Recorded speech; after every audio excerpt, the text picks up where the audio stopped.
Hey y'all, welcome back to B-Rad Garage. We got a little driveway DIY for y'all today. We're going to be doing a budget, if you can't tell by the Walmart brands here, we're doing a real budget oil change on the old, not really daily anymore, but a truck we still use out here. It's a 2011 Suburban.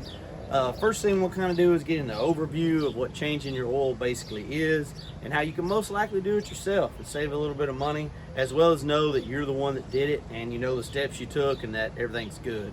What's my hair doing? I don't know, it's hot out here in Texas, y'all. Anyway, let me shut up. Let's kind of get into what the prep work we're gonna do here and kind of what changing your oil is as a whole. Appreciate it. All right, y'all. So the basic overview of changing your oil is you drain the old oil, you take the filter off, you put a new filter on, you put new oil in, tighten everything up, and take off. Now, is that breaking it down to the most simple point? Yes, but I am saying that because maybe that gives you the confidence to do this on your own. Most likely you can do this. You don't need a ton of specialty tools. You will need some sort of oil filter wrench. This one happens to swivel because this truck specifically is kind of hidden and you have to reach under and then kind of turn from here. What these do is tighten, depending on which way you flip it, left or right. You're gonna need something to take off your oil plug, your fill plug, well, your drain plug, sorry, you fill from the top. I'm already messing up, y'all. Your drain plug, you can use a regular wrench, socket if you have it. And then you're gonna need the oil that matches your vehicle. I'm having a 5W30 synthetic here, and then a filter as well. Now, I'm gonna just tell you right now, a lot of folks don't like Fram, a lot of folks don't wanna buy the house brand oil, and that's totally fine. I don't have enough knowledge in that area to really tell you what's better, worse, etc. What I will say is if there's a recommendation for your car, especially if you have a warranty still and you're gonna do this, follow their recommendations. You don't want anything weird to happen with your warranty or anything like that. But anyway, back to your tools. Usually on a big V8 or trucks, usually 5 to 6 quarts, yours may be different. You may need to lift up your vehicle. For my truck, I don't have to lift it up. I can lay underneath it. For the burb here, I have a floor jack down here, and if you are gonna be jacking up your truck, I definitely recommend having some good jack stands. So the only other thing I don't have in my hands is a wheel chock, something to put behind a wheel to keep the vehicle from rolling. Specifically where I'm at, there's a little bit of a slope, so you wanna be careful there. So a couple extra minutes making sure everything's right and secure is going to make you feel a lot better. And what if you have to like pull yourself out or kind of pull on something?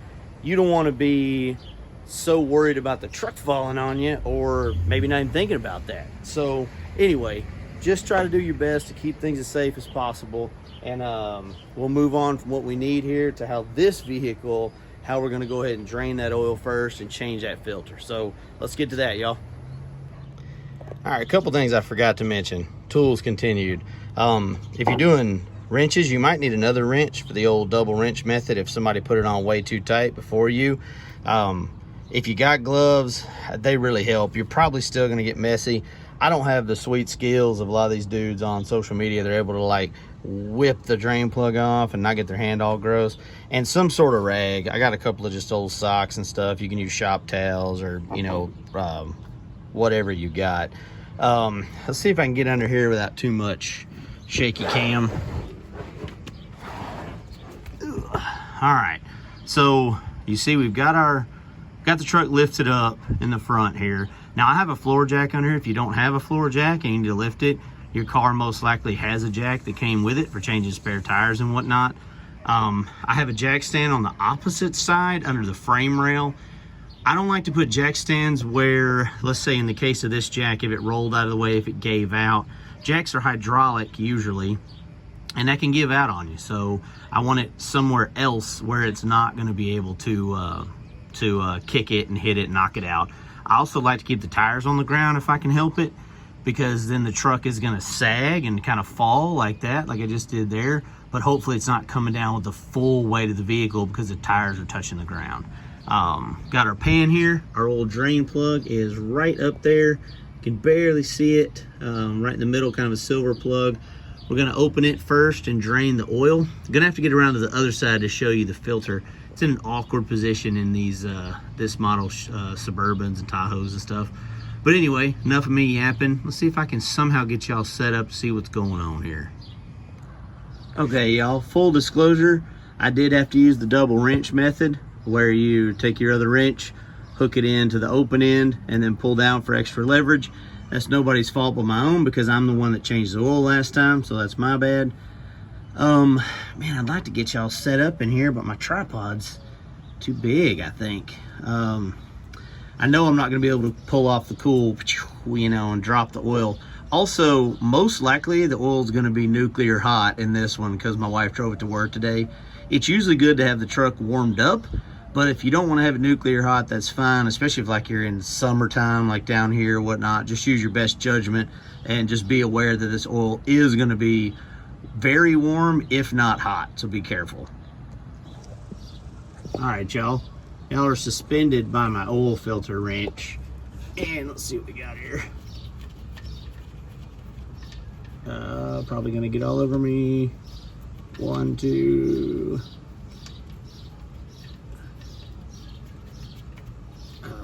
Suspense is killing me. Don't drop it. Oh, sweet. Oh, nope, went over. It overshot my can by just a little bit, y'all. So I'll let y'all see, y'all were hanging from a socket wrench in the frame through an oil filter wrench. But anyway, we're gonna let this drain. It's pretty much already done. Definitely got stuff all over the ground, but here's the thing I like to do. Big pieces of cardboard. My old man used to call these a poor man's creeper. Not only can you use them to slide around on if you're in the dirt or gravel or something, but also like if you're here at the house and you know, my wife doesn't love oil stains on the driveway. I don't blame her. I'm not mad at her. But you got to try and stop that stuff when you can. And let me tell you, this thing saved my bacon, because you could tell I overshot the canister because of this goofy sideways oil drain. But anyway, we'll go ahead and get that capped back up. We're just going to kind of put one tighten on it, and then we're going to go over there and mess with that filter. So y'all can tell I did the budget oil change again last time.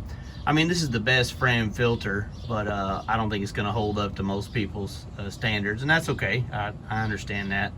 I usually try to change these trucks before they're actually due, so that helps a little bit in my mind. But anyway, as you can kind of see, like I was referencing earlier, this is right next to this, I believe that's a sway bar or steering stabilizer, and technically it'll go in here, but man, having this little wiggle on the handle really helps. So hopefully that's just hand tight. I usually do hand tight and then maybe like a quarter turn, but I really don't think even that is recommended. I really think hand tight is what they want out of these filters, because over tightening them is not good. You do not want to be fighting this thing, doing all kind of nonsense to try to get it out. So we get my gloves back on. Man, I don't know if I can get y'all in here or not. I'm on a different side and whatnot, but anyway, we're gonna screw that one off, and I'll show you what to do to get the new one prepped. All right, y'all, if we can do it one-handed, then it should be okay. Yeah, there we go. I promise I didn't move that before. Okay, good. So I did a good job. It might be a little too tight because I could not hand tighten, take it off. There we go.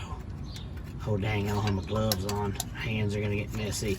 This part's always messy. These suckers, there's always oil in them. They always fall out.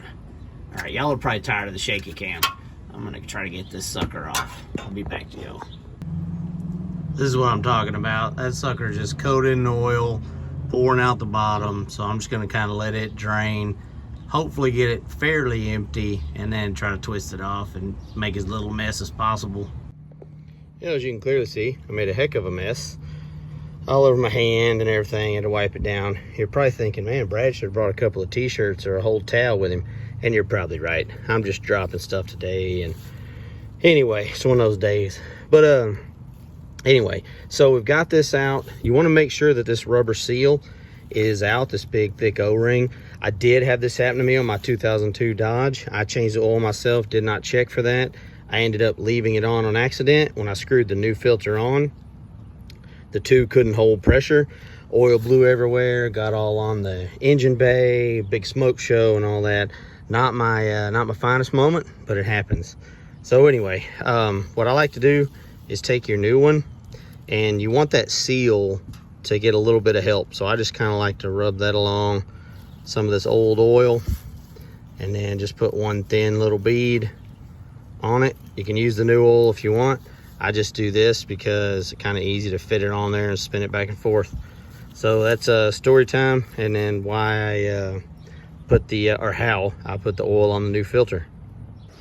I guess I kind of lied to y'all. I left out one more specialty tool, which is a funnel. However, if you don't have funnels or don't have the budget to buy them or anything, you should be able to find them. I know I can find them at our dollar store sometimes, but anyway, you can get you a water bottle or Dr. Pepper bottle or whatever.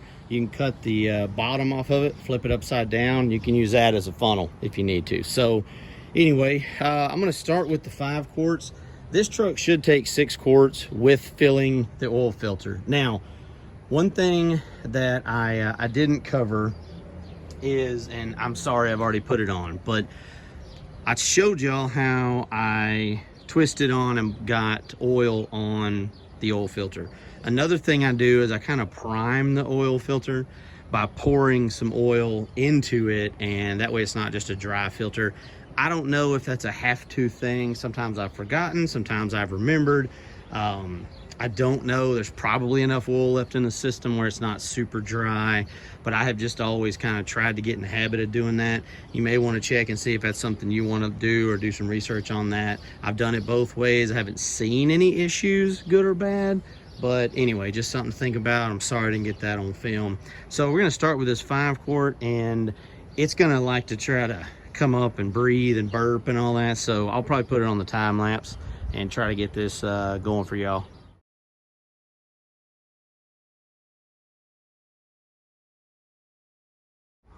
All right, y'all. Looked like we had about, well, the gauge showed like between 30 and 40 pounds. We'll see what that, I don't know how good that gauge is. It's got quite a few miles on it. Let's see what we got here. I don't know if y'all could tell on the camera, but that kind of honey color is what oil's supposed to look like. Mine looked like, you know, midnight in the woods. You can't see nothing, just completely pitch black. What we got here? Oh, not, okay. Maybe barely on the stick. One more time, just to be sure. Also, I am on a bit of a slope. Like I mentioned earlier. Yeah, barely on the bottom of the stick. So that might be more than a quart, I don't know. Gonna put that quart in there and let's see what it looks like. All right, so now we're up to the 6 quarts. I can't speak for every dipstick, every engine cooling system or engine oiling system, but for the most part, in my experience, if it's barely registering or not registering, it usually takes about a quart, and that should get it in the right range. There's a safe operating range, and then there's a full range. You don't want to have it over full. And I don't know if y'all can see that or not, probably not. So we are bottom of this line with these little zigzags here. This is the safe. We're right here at the 2 dots, and then 4 dots would be full. So we're right in the middle of the safe zone. I think I'm gonna go with that for now. Again, because I'm on this little bit of a slope, might be affecting it. We don't wanna overdo it, overfill it. But yeah, this will probably, I mean, it'll take a little bit longer in your first couple of times, depending on if you have to jack up your car, etc. But if you budget an hour, I think you should be fine. And maybe a half hour or less if you got all your tools and you're more organized than me, which most of y'all probably are. But anyway, yeah, I think this will wrap up the actual doings of changing your oil. All right, y'all, we did it. Really, it is that simple. Empty the oil, change the filter, put the new oil in. I know there's some steps in the middle there, but if y'all been thinking about this, there's tons of great videos online. If mine didn't cover your exact model or something, I totally get that. I really appreciate y'all, appreciate the likes, the comments, the subscriptions, everything. Thank y'all so much for everything y'all do. Keep having a great day out there. Make it be rad, everybody.